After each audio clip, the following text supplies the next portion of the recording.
হরে কৃষ্ণ বন্ধুরা, স্বয়ং শ্রীকৃষ্ণ বলেছেন যে আগামী বুধবার রাধা অষ্টমীর দিন খিদেতে মরে গেলেও ভুলেও খাবেন না এই তিনটি খাবার, নতুবা সারা বছর রোগে ভুগবেন, জ্বলে মরবেন এবং কি পরিবারে নেমে আসবে চরম ভয়ঙ্কর দারিদ্রতা।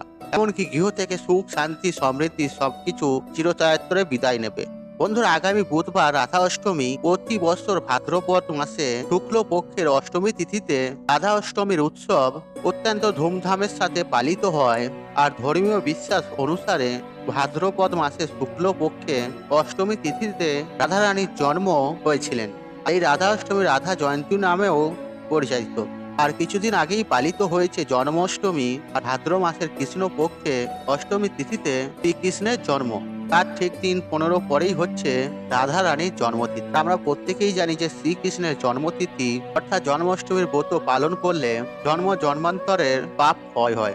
তবে জন্মাষ্টমীর ব্রতের পূর্ণ ফল সম্পূর্ণরূপে পাওয়ার জন্য এই রাধা অষ্টমীর ব্রত কিন্তু অবশ্যই করা উচিত। আর যারা যারা জন্মাষ্টমীর ব্রত করেছেন তারা অবশ্যই রাধা অষ্টমীর ব্রত করবেন, কারণ শ্রী রাধিকা ছাড়া শ্রীকৃষ্ণের পূজা অসম্পূর্ণ। আমরা সবাই মিলে বলি রাধা কৃষ্ণ। বন্ধুরা, এই রাধা অষ্টমীর ব্রত প্রত্যেকেরই পালন করা উচিত। আর বিশেষ করে যারা গৃহস্থ বাড়িতে আছেন তাদের রাধা কৃষ্ণর পুজো করা উচিত। আর জন্মাষ্টমীর মতো এই রাধা অষ্টমীর দিনটিও ততটাই বিধিপূর্বক পালন করা উচিত। এই বিশেষ দিনে রাধা কৃষ্ণর পুজো তো অবশ্যই করা উচিত এবং তার সাথে সাথে খাবার খাওয়ারও কিছু বিধি নিষেধ আছে, সেগুলি অবশ্যই মেনে চলা উচিত। কারণ বন্ধুরা, আমাদের সনাতন ধর্মে তিথি হিসেবে খাদ্য খাবারের কিছু বিধি নিষেধ উল্লেখ করা রয়েছে। আর সেগুলি না মানলে সারা বছর রোগ জ্বালা যন্ত্রণায় ভুগতে হয় এবং শরীর অসুস্থ হয়ে পড়ে, টাকা পয়সা অপচয় হয়। তাই বন্ধুরা, বিশেষ করে যে খাদ্য খাবারের বিধি নিষেধগুলি রয়েছে সেগুলি প্রত্যেকেরই মেনে চলা উচিত। বন্ধুরা, আজকের ভিডিওতে আপনাদের সাথে আমি শেয়ার করব এই রাধা অষ্টমীর পবিত্র তিথিতে আর কোন কোন খাবারগুলি আপনারা ভুলেও মুখে তুলবেন না। এর ফলে পরিবারের চরম ভয়ঙ্কর দারিদ্রতাও নেমে আসতে পারে। তাই বন্ধুরা, আপনাদের কাছে একটা ছোট্ট অনুরোধ, আপনারা ভিডিও স্কিপ না করে শেষ পর্যন্ত মনোযোগ সহকারে দেখুন এবং ভিডিওটি দেখে উপকৃত পেলে তাহলে ভিডিওতে একটি লাইক করে কমেন্টে জয় শ্রীকৃষ্ণ রাধে রাধে লিখে কমেন্ট অবশ্যই করবেন এবং ভিডিওটি যতটা পারবেন বন্ধু বান্ধব আত্মীয়জনদের সাথে শেয়ার অবশ্যই করবেন। আর আপনি যদি আমার চ্যানেল নতুন হয়ে থাকেন তাহলে চ্যানেলটি সাবস্ক্রাইব করার অনুরোধ রইল আপনাকে। তবে চলুন বন্ধুরা, ভিডিওটি শুরু করা যাক। বন্ধুরা, এবছর রাধা অষ্টমী পড়েছে বাংলার 25শে ভাদ্র 1431, ইংরেজির 11ই সেপ্টেম্বর 2024 বুধবার দিন। আর অষ্টমী তিথি কিন্তু লাগছে মঙ্গলবার সন্ধ্যা 6টা বেজে 27 মিনিট থেকে এবং অষ্টমী তিথি থাকবে বুধবার সন্ধ্যা 6টা বেজে 28 মিনিট পর্যন্ত। আর বন্ধুরা, রাধা অষ্টমীর পুজো কিন্তু দুপুর 12টায় করা হয়ে থাকে আর রাত 12টায় নয়। আর মনে করা হয় যে দুপুর 12টাতেই রাধারানীর জন্ম হয়েছিল। আর রাধা অষ্টমীর দিনে পুজোর শুভ সময়কাল হচ্ছে সকাল 11টা বেজে 3 মিনিট থেকে দুপুর 1টা বেজে 32 মিনিট পর্যন্ত। বন্ধুরা, এই বিশেষ দিনে রাধা কৃষ্ণের অভিষেক করা হয় এবং তারপর নতুন বস্ত্রে সাজানো হয় এবং কি নতুন অলংকারে রাধাকৃষ্ণকে রাজবেশ দেওয়া হয় এবং তারপর ফুলের সাজ দেওয়া হয়। বন্ধুরা, এই দিন অবশ্যই প্রদীপ ধূপকাঠি ইত্যাদি জ্বালিয়ে নেবেন এবং নতুন আসনে রাধাকৃষ্ণকে বসিয়ে পূজা অর্চনা করে নেবেন। বন্ধুরা, এই দিন অবশ্যই ব্রাহ্ম মুহূর্তে ঘুম থেকে উঠবেন। আর সারা দিনে যে কটি সময় আছে আর তার মধ্যে ব্রাহ্ম মুহূর্ত হচ্ছে যে সেই সময় যখন মানুষ ঈশ্বরের সাথে থেকে বেশি সংযোগ স্থাপন করেন। তাই বন্ধুরা, বিছানায় বসেই আপনারা মনে মনে শ্রী রাধা কৃষ্ণকে স্মরণ করে নেবেন আর মনে মনে বলবেন রাধা রানীর নাম। এছাড়া আপনারা বিছানায় বসে হরে কৃষ্ণ মহামন্ত্র জপ করে নেবেন আর বলুন হরে কৃষ্ণ কৃষ্ণ কৃষ্ণ হরে হরে, হরে রাম রাম রাম হরে হরে। তারপর আপনি আপনার দিনটিকে শুরু করুন এবং সেদিন বাড়িঘর অত্যন্ত ভালোভাবে পরিষ্কার পরিচ্ছন্ন করবেন এবং আপনার মুখ্য দরজায় 1 ঘটি জল ঢেলে দেবেন। এছাড়াও আপনি যদি পারেন জলের মধ্যে কিছুটা গোবর মিশিয়ে আপনার উঠানে ছড়িয়ে দেবেন। তারপর আপনারা স্নান পর্ব সেরে শ্রী রাধা কৃষ্ণের পঞ্চামৃত দিয়ে অভিষেক করবেন এবং খুব সুন্দরভাবে রাধা কৃষ্ণকে সাজ শৃঙ্গার করিয়ে পুজো অর্চনা দেবেন। বন্ধুরা, এবার আমি আপনাদেরকে বলে দেবো যে এই রাধা অষ্টমীর দিন কি এমন খাবার আছে যা আমাদের ভুলেও খেতে নেই। জন্মাষ্টমীর মতো রাধা অষ্টমীতেও সারাদিন উপবাস না করলেও চলবে, তবে দুপুর 12টা পর্যন্ত উপবাস রাখার চেষ্টা করবেন।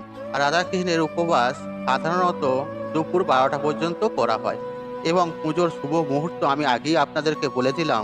আর সেই সময় আপনারা পুজো দেওয়ার চেষ্টা করবেন। তবে এই দিনে বিশেষ যে 3টি খাবার রয়েছে আপনারা ভুলেও খাবেন না। তার মধ্যে প্রথমেই আসে যেটি আমিষ জাতীয় খাবার। হ্যাঁ বন্ধুরা, আপনারা ঠিকই শুনেছেন, আর সনাতন ধর্মে আমিষ জাতীয় খাবার একেবারেই বর্জনীয়। যেমন মাছ, মাংস, ডিম, পেঁয়াজ, রসুন, মসুর ডাল ইত্যাদি আমিষ জাতীয় খাদ্য খাবারের তালিকায় আছে। আর আমিষ জাতীয় খাবার কোনো পূজা অর্চনার দিনে একটা গৃহস্থ বাড়িতে খাওয়া মানে তাতে মহা পাপ লাগে এবং এর ফলে পুজোর শুভ ফল পাওয়া যায় না। তাই বন্ধুরা, এই দিন আমিষ জাতীয় খাবার যে এই দিন খাবেন না এবং কি আপনি বাড়ির কারোর জন্য বানিয়েও দেবেন না, এবং এই দিন সাত্বিক ও নিরামিষ আহার গ্রহণ করবেন এবং পুজো পর্যন্ত বাড়ির প্রত্যেকেই উপবাস রাখার চেষ্টা করুন। পুজোর পরে রাধাকৃষ্ণর প্রসাদ খেয়ে উপবাস ভাঙুন এবং তারপরে আপনারা পঞ্চ রবিশস্য বাদ দিয়ে সাত্বিক আহার গ্রহণ করতে পারেন। বন্ধুরা, দ্বিতীয় যে খাবারটি আপনারা রাধা অষ্টমীর দিন খাবেন না সেটি হচ্ছে তেঁতো জাতীয় খাবার, অর্থাৎ উচ্ছে, করলা, নিম পাতা এরকম জিনিস যার স্বাদ তেঁতো। বন্ধুরা, রাধা অষ্টমীর পুজো করলে সংসারে সুখ, শান্তি, সমৃদ্ধি বিরাজ করে। পরিবারের প্রত্যেকের মধ্যে ভাব ভালোবাসা থাকে এবং কি পরিবারের প্রত্যেকের মধ্যে স্নেহ ভালোবাসাও থাকে। তাই বন্ধুরা, রাধা অষ্টমীর দিনে বাড়ির প্রত্যেকের সাথে সম্পর্ক এবং মিষ্টতা বজায় রাখতে, পরিবারে মিষ্টান্ন ভাব রাখতে এই দিন আপনারা মিষ্টি জাতীয় খাবার গ্রহণ করুন। আর তেঁতো জাতীয় জিনিস জন্মতিথিতে খেলে জীবনে তৃপ্ততা বাড়ে এবং কি কলহ অশান্তি বাড়ে, এর ফলে পরিবারে নেমে আসে ভয়ঙ্কর দুর্ভাগ। তাই বন্ধুরা, রাধা অষ্টমী হচ্ছে প্রেমের প্রতীক। শ্রীকৃষ্ণের প্রেম হলো রাধা, এই দিন হচ্ছে প্রেমের প্রতীক। তাই আপনারা এই দিনে পরিবারের মধ্যে ভালোবাসা, প্রেম বজায় থাকলে আপনার পরিবারে সুখ, শান্তি ও সমৃদ্ধিও বজায় থাকবে। এই বন্ধুরা, এই দিন আপনারা বাড়িতে কোনো তেঁতো জাতীয় খাবার বানাবেন না এবং কাউকে খেতেও দেবেন না। বন্ধুরা, তৃতীয় যে জিনিসটি খাবেন না সেটি হচ্ছে নারকেল।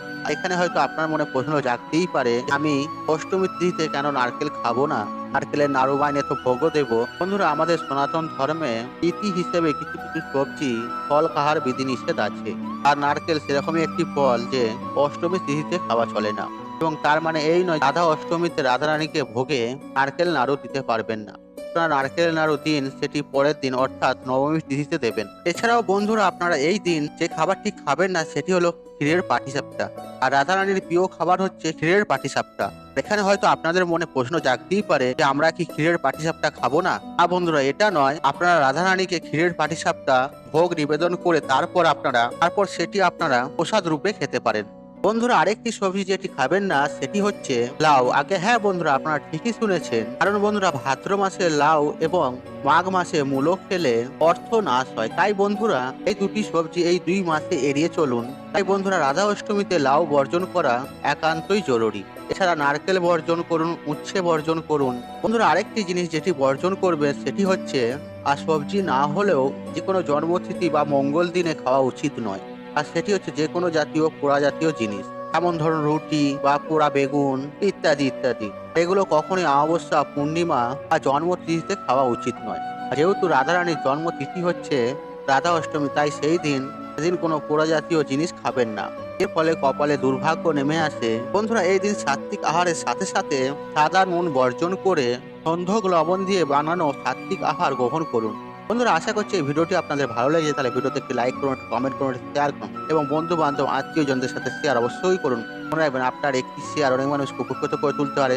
আর আপনি যদি আমার চ্যানেলে নতুন হয়ে থাকেন তাহলে চ্যানেলটি অবশ্যই সাবস্ক্রাইব করুন এবং পাশে থাকা নতুন অন রাখুন, কারণ নিত্য নতুন ভিডিও সবার আগে দেখার জন্য। ঈশ্বর আপনার মঙ্গল করুক, আপনি সুস্থ থাকুন, নিরোগ থাকুন, আপনার দিন মঙ্গলময়। হরে কৃষ্ণ, কৃষ্ণ কৃষ্ণ, হরে হরে।